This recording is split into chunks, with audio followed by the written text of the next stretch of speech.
The call came at 2 a.m., a jagged, serrated blade of sound cutting through the silence of my bedroom. It was my cousin. His voice didn't sound like his own. It was thin, vibrating with a primal sort of static. "Get here now!" He choked out.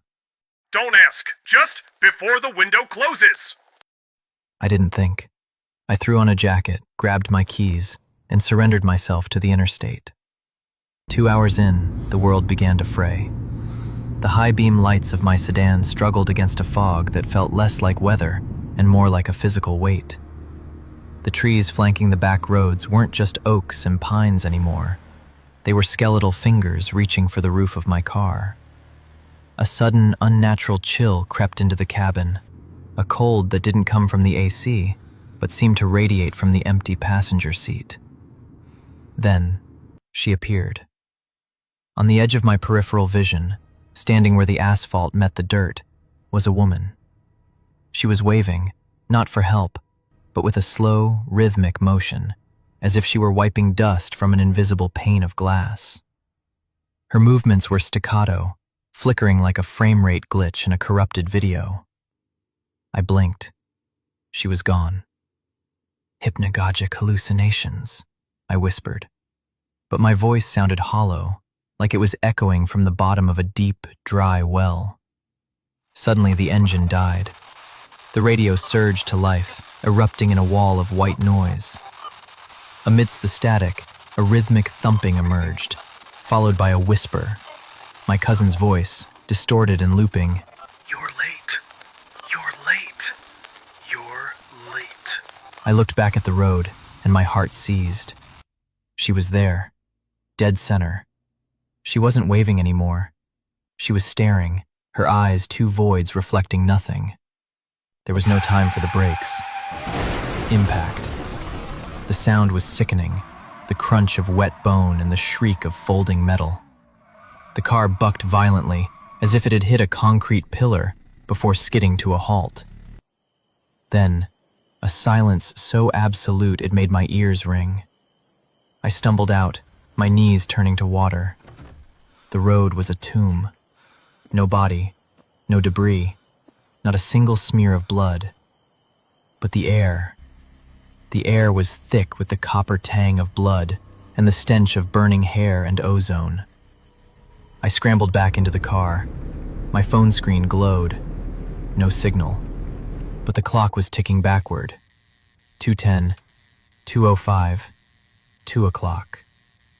I drove like a madman, desperate for the horizon. When the city lights finally flickered in the distance, I nearly wept. But as I drew closer, the bile rose in my throat. The welcome sign. The same one I had passed 3 hours ago. The same town. The same exit. A state trooper's cruiser sat idling on the shoulder, its blue lights pulsing like a slow heartbeat. I slammed on the brakes and ran toward him. "Officer, I hit someone. A woman. She just appeared." The trooper didn't look up immediately. He was scribbling in a ledger. Standing beside him was her, the same woman. She was calmly picking a jagged shard of glass out of her palm, her expression one of mild boredom. The officer finally turned. His face was a blur of shadow beneath his brim. His voice was a dry rasp. "Son, you haven't left this 3-mile stretch in 4 hours. In fact, the highway cams show your car just circling. Over and over." The woman stepped toward me. She leaned in, her breath smelling of the same burnt ozone I'd caught on the road. "Fatigue doesn't make the road longer, honey. It just makes the mistakes more rhythmic." I didn't wait. I bolted back to the car and drove until the sun cracked the horizon. I didn't stop until I was locked inside my own home. In the harsh, unforgiving light of morning, I forced myself to look at the car.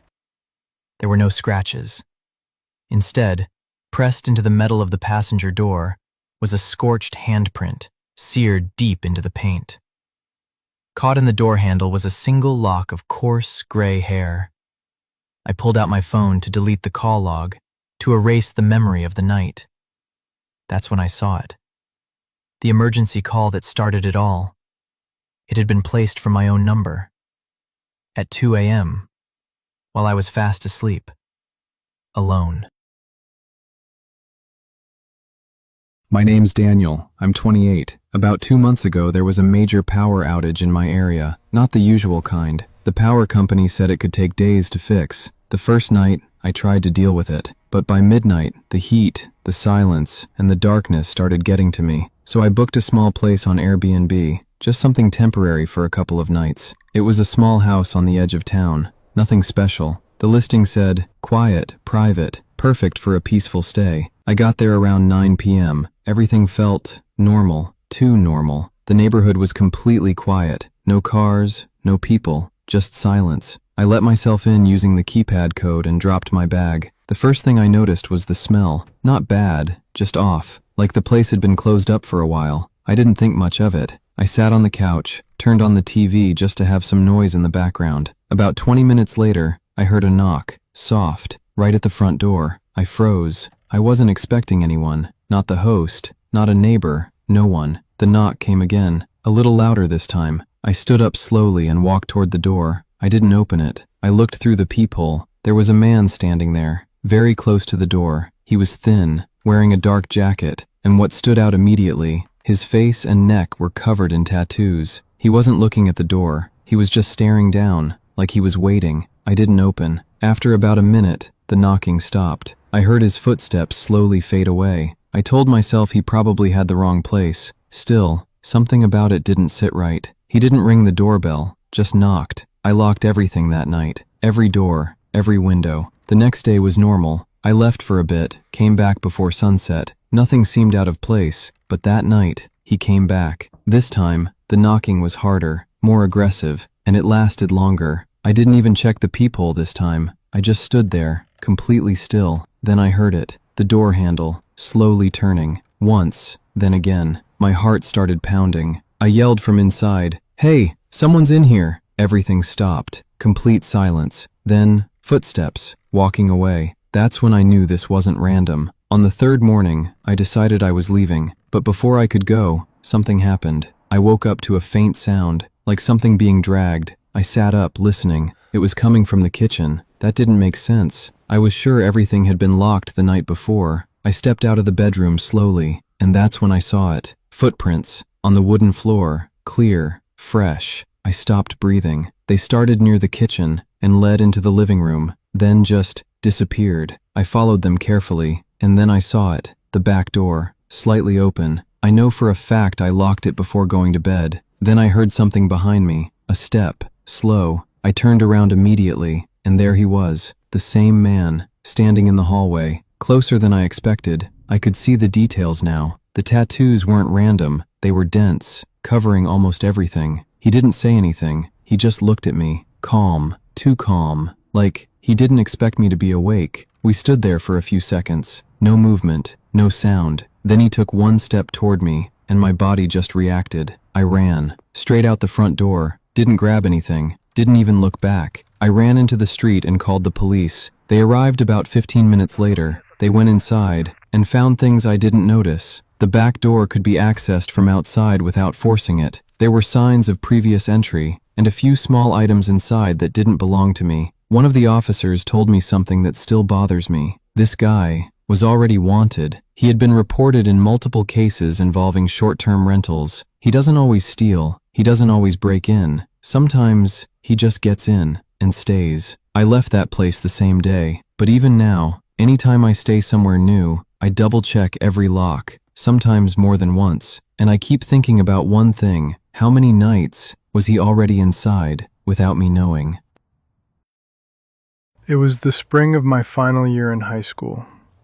We lived in an old wooden house that creaked with every step, in a quiet neighborhood so still you could hear footsteps on the street through closed windows.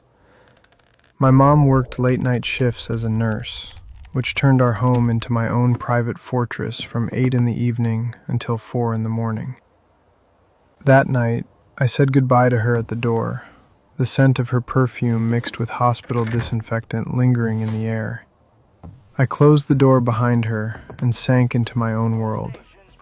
I played video games for hours, the screen the only light in the living room, while shadows swallowed the rest of the house.